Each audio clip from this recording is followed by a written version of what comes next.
నిన్న ఉదయం 9 గంటల నుంచి అందరూ వచ్చారు. 10 గంటల నుంచి వచ్చేసి నిన్న సుమారు ఒక 10 మంది పోలీస్ అధికారులు కానీ, మీడియా మిత్రులు కానీ, తర్వాత మున్సిపల్ అధికారులు కానీ, అదేవిధంగా కాలనీ సొసైటీ మా కమిటీ మెంబర్స్, కాలనీ వాసులు కూడా అందరూ వచ్చారు. అంటే ఏంటి అంతమంది చెప్పే వరకు తీయకపోవడానికి గల కారణం ఏంటంటారు? అంటే వాళ్ళు మానసిక స్థితి బాగుండదు. వాళ్ళు ఒకరు చెప్తే ఇనే రకం కాదు. వాళ్ళు మేము తీస్తాము, మాకు కొన్ని పూజలు ఉన్నాయి, అది ఉందని చెప్పారు. పూజలు అంటే వాళ్ళు క్రిస్టియన్స్, మేము కొన్ని ప్రార్థనలు చేయాలా, మాకు మినిమం 4-5 డేస్ ఉంచాలనే విధంగా మాట్లాడారు. ఇంటిలో ఎక్కడ 4 రోజులు చనిపోయిన తర్వాత అని లేదు, వాళ్ళు ఏదో మెంటల్ గా ఏదో ఇబ్బంది పడి ఉంటారు. అదే చెప్పాను కదా, వాళ్ళు ఎందుకంటే మెంటల్ గా కొద్దిగా కరెక్ట్ పర్సన్స్ గారు. వాళ్ళు ఎవరితోనూ కూడా కాలనీలో దాదాపు 18 సంవత్సరాల నుంచి ఉన్నారు. 18 సంవత్సరాలు 18 ఇయర్స్ నుంచి ఉన్నారు. ఎవరితోనో మాట్లాడరు. కాలనీ ప్రెసిడెంట్ నాతో కూడా మాట్లాడరు. గతంలో వాళ్ళ అంటే ఇప్పుడు చనిపోయిన అమ్మాయి వాళ్ళ ఫాదర్ ఉండే, అతను రిటైర్డ్ పోలీస్ ఆఫీసర్, ఎస్ఐగా. ఎస్ఐ అయితే ఆయన అప్పుడప్పుడు మాట్లాడేవాడు. ఇంకా ఆయన చనిపోయినాక వీళ్ళు ఎవరితోనో కలిసేవాళ్ళు కాదు, మాట్లాడేవాళ్ళు కాదు. గతంలో కూడా వీళ్ళు మాట్లాడే వ్యక్తులు గారు. ఒక ఎస్ఐ ఒక్కడు కొద్దిగా మా సార్ అని ప్రెసిడెంట్ గాని మనతో వచ్చి మాట్లాడుతుండే 2 ముచ్చట్లు వెళ్ళిపోయేవాడు. అంటే ఎంతమంది ఉంటారు మొత్తం ఫ్యామిలీ? వాళ్ళు అంటే ఇప్పుడు నలుగురు అంటే ఎస్ఐ గారు చనిపోయారు. తల్లి తండ్రి చనిపోయాడు. 2 అమ్మాయిలు, ఒక అబ్బాయి. ఒక అమ్మాయి కూడా చనిపోయింది. ఇప్పుడు 3 ఉన్నారు. ఒక కూతురు, ఒక కొడుకు, కూతురు ఉంది. చిన్న కూతురు ప్రస్తుతానికి చిన్న కూతురు చనిపోయింది. చిన్న కూతురు చనిపోయింది. 4వ మెంబర్ లో ఒక చిన్న కూతురు చనిపోయింది. అది కానీ చిన్న కూతురు చనిపోతే అలానే ఐసీయూలో పెట్టారు. అంటే రామదేవరావు హాస్పిటల్లో శుక్రవారం నాడు చనిపోయింది. హాస్పిటల్ అనే చనిపోయింది. అమ్మాయి అనారోగ్య పరిస్థితుల్లోనే చనిపోయింది. వేరే డిసీజులు అంటే ఆమెకు అనారోగ్యమే. ఆమెకు ప్రస్తుతానికి బాగలేదు. చాలా రోజుల నుంచి చూపిస్తున్నారు. అక్కడ మోర్ దెన్ 15 డేస్ ఉన్నది రామదేవ్ హాస్పిటల్లో. చనిపోయింది. చనిపోయినాక డెడ్ బాడీ తీసుకొచ్చి ఇక్కడనే పెట్టుకొని అందరు ఏమనుకున్నారంటే తెల్లారే చేస్తారు, బంధువులు వాళ్ళు వీళ్ళు వస్తారని చూసాము. వాళ్ళు ఏం చేశారంటే ఎవరికి చెప్తలేరు, లాక్లు వేసుకొని వెళ్ళిపోయారు. మొన్న సండే రోజు నైట్లో వేసుకొని పోయారు. ఉదయం మేము వచ్చాము, రాలేదు. వాళ్ళు 11:30కు వచ్చారు. అప్పుడు పోలీస్ ఆఫీసర్లను పిలిచి మున్సిపల్లోను మీడియా వాళ్ళు అందరూ వచ్చేసి ఇక్కడ ఉండటంలో వాళ్ళు మా ఎస్ఐ చంద్రశేఖర్ గారు కనీసం అంటే 2.5 గంటలు వారితో చర్చించి వాళ్ళకి అన్ని నచ్చజెప్పి మాట్లాడి అప్పుడు ఇక్కడికి వెళ్ళి శవాన్ని తరలించడం జరిగింది. మనీ ప్రాబ్లం ఏమన్నా ఉందా? మనీ ప్రాబ్లం కూడా ఏం లేదు. ఏదైనా ఉంటే మేము హెల్ప్ చేస్తామని కూడా చెప్పాము. అమ్మ మేము హెల్ప్ చేస్తా ఉన్నాం, వాళ్ళు మాకు వద్దండి అన్నారు. కాకపోతే వాళ్ళ మానసిక స్థితి కరెక్ట్ లేదు. ఒకరు చెప్తే ఇన్న రకం కాదు. వాళ్ళంతా మాకు దేవుడు అది చెప్తాడు, ఇది చెప్పాడు అని ఆ విధంగా చెప్తుంటారు. కాబట్టి ఇక మనం కూడా వాళ్ళు ఏమనంటే అందరి మీద ఇట్లా కొట్లాడడానికో తిట్టడానికో ఈ వాచ్మెన్ కూడా బెదిరించారు. గతంలో ఒక వాచ్మెన్ మీద కత్తితోన దాడి చేయడానికి పోయారు. ఈ అబ్బాయి చచ్చిపోయిన పిల్ల వాళ్ళ కుటుంబ సభ్యులే. ఎవరు కలిస్తే వాళ్ళని తిట్టడం, అదే వాచ్మెన్ మీద కత్తి తీసుకొని పొడవటానికి పోవడం, బెదిరియటం. ఈయనను కూడా ఇవ్వలేదా మరి? పోలీసు వాళ్ళకి తెలుసు, చాలా సార్లు ఇచ్చిన వాళ్ళ అట్లే ఉంటది. చెప్పినప్పుడు కొద్ది రోజులు బాగానే ఉంటారు, తర్వాత యథావిధిగా ఇక దాని గురించి ఇక ముందైతే మాకేంటంటే దుర్వాసన వస్తుంది. ఇప్పుడు కాలనీల ప్రజలకు కానీ చిన్నపిల్లలు కానీ చాలా ఇబ్బందులు. ఇప్పుడు అపార్ట్మెంట్ వాసులు కూడా వాళ్ళు కూడా ఉదయం మాకు చెప్పారు, 4 వచ్చేసారి ఇట్లా ఉంది అని. మా యాక్షన్ తీసుకుంటామని విద్యా ప్రాతిపదిక మీద అందరిని పిలిపించి నిన్నంతా ఉదయం 9 గంటల నుంచి 3 గంటల వరకు ఉండి డెడ్ బాడీని వాళ్ళ స్వగ్రామమైన కైక్లూరు, గోదావరి జిల్లా, నిన్న 3 గంటలకి ఇక్కడికి వెళ్ళి పంపించే ఏర్పాటు చేశాం. ఓకే, సో మొత్తానికి ఇది అంటే మనీ ప్రాబ్లం అనుకుంటే వాళ్ళు అందరు రెడీ, నేను ఒకటే ఇస్తాను, దాని గురించి ఇబ్బంది ఏం లేదు. ఎస్ఐ ఫ్యామిలీ అని అంటున్నారు, బట్ ఈ విధమైన బిహేవియర్ మరి అంటే వాళ్ళు మానసిక స్థితి వాళ్ళకి ఏంటంటే పెళ్లిళ్ళు కాలేదు, వాళ్ళకు ఎవరికి కాలేదు. మొత్తం మోర్ దెన్ 50 ఇయర్స్ ఉన్నారు. ఇప్పుడు అమ్మాయి చనిపోయింది 42 ఇయర్స్. తర్వాత వాళ్ళ సిస్టర్ కు 45, వాళ్ళ బ్రదర్ కు 48. అట్లా అందరు ఏజ్డ్. వాళ్ళు పెళ్లిళ్ళు కాలేదు, ఏం కాలేదు. మళ్ళీ చదువుకున్న వాళ్ళే, మంచిగా ఇంగ్లీష్ ఆల్మోస్ట్ ఎవ్రీథింగ్ ఈజ్ మంచిగా మాట్లాడటం చేయడం బాగానే ఉంటారు.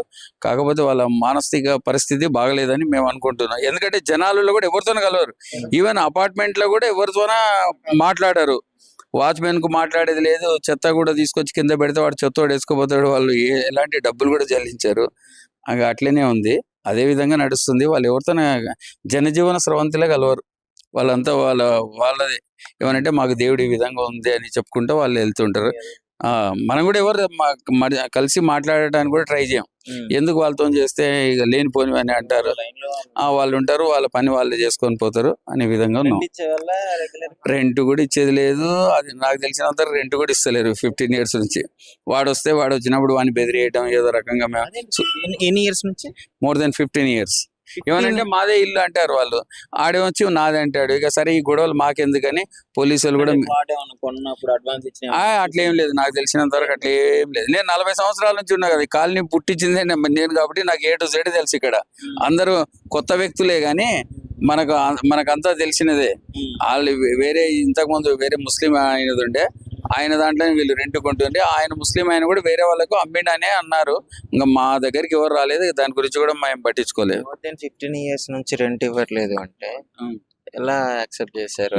అంటే ఇప్పుడు వాళ్ళు ఏదనంటే ఇదే ఇది సొంతం బెదిరించడం, ఇది మాదే అని, ఇల్లు మాదే అని సొంతం. వాళ్ళు ఏమంటారంటే ఇల్లు మాది, నీకెందుకు ఇస్తాం అనే ధీమలు ఉన్నారు. వాళ్ళు కూడా గతంలో కంప్లైంట్ చేశారు, బాబు దాంట్లో ఇన్వాల్వ్ కావు మేము, అది మీ పర్సనల్ ఇష్యూ, మీరు ఏదైనా ఉంటే కోర్టు ద్వారా కానీ పోలీస్ డిపార్ట్మెంట్ ద్వారా మీరు పరిష్కరించుకోండి, మేము ఇన్వాల్వ్ కావని చెప్పాము హౌస్ ఓనర్ కు చెప్పేసాం. వీళ్ళు ఏమంటారంటే మాదేని అంటారు, అతను నాది అంటారు. సరే మీరు తెలుసుకోండి అని చెప్పాము. అది సో ప్రస్తుతం మనకి వాచ్మెన్ గారు కూడా ఉన్నారు. వాచ్మెన్ తో ఇంతకు ముందు కూడా ఇష్యూ అయింది ఏదో చెప్తున్నారు, ఒకసారి అన్నది తెలుసుకుందాం.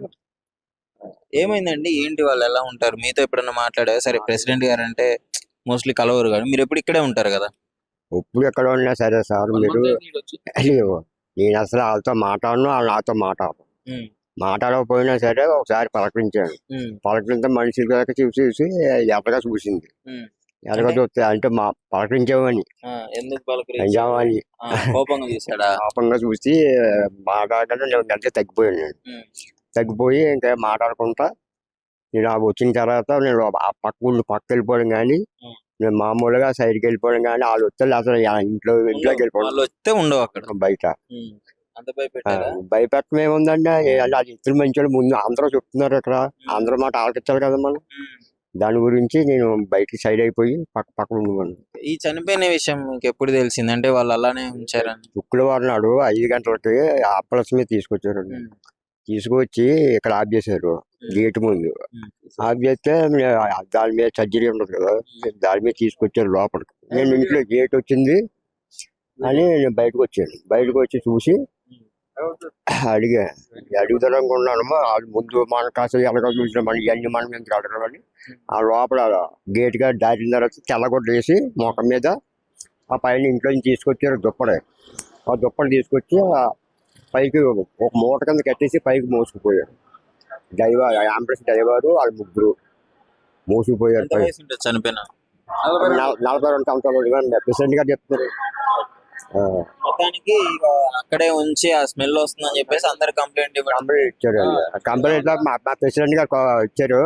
మా ప్రెసిడెంట్ గారు అన్నీ అక్కడ కాడి నుంచి శివరాత్రి ఆ రోజు ఒక్క రోజు తీసి ఆ మాసం పొద్దున్న 9 గంటల కాడి నుంచి ఎక్కడ ఉన్నారో భోజనం గట్రా చేయకుండా మా ప్రెసిడెంట్ గారు. దాని గురించి సాయంకాలం 3 గంటల దాకా ఉన్నారు. అంటే చనిపోయిన విషయం కూడా అందరికి తెలుసు, తీసుకొచ్చినారు. సండే రోజే తెలుసు, ఆదివారం నాడు నాకు కంప్లైంట్ ఇచ్చారు, అప్పుడు తెలుసు. ఫ్రైడే తీసుకొచ్చారు అన్నారు కదా, వీళ్ళు ఎవరు మాకు చెప్పలేదు. సండే రోజు మనకు చెప్పారు. చెప్పగానే మన పోలీస్ డిపార్ట్మెంట్ కానీ మరి మున్సిపల్ కానీ మీడియాకి కానీ తెలియజేసి చర్య తీసుకున్నాం. విద్యా ప్రాతిపదిక మండే ఆ రోజు శివరాత్రి, ఆ రోజు అందరికి డిస్టర్బ్ అవుతుంది, ఇంట్లో పూజలు చేసుకుంటారు, ఎందుకులే అని గమ్ము ఉన్నాము. నెక్స్ట్ డే మార్నింగ్ స్టార్ట్ చేసాం. ఇక క్లియర్ చేసి మధ్యాహ్నం దాకా ఉండి సుమారు 200 మంది అంతా ఉండి కంప్లీట్ చేసి పంపించే ఏర్పాటు చేసాం. Thank you.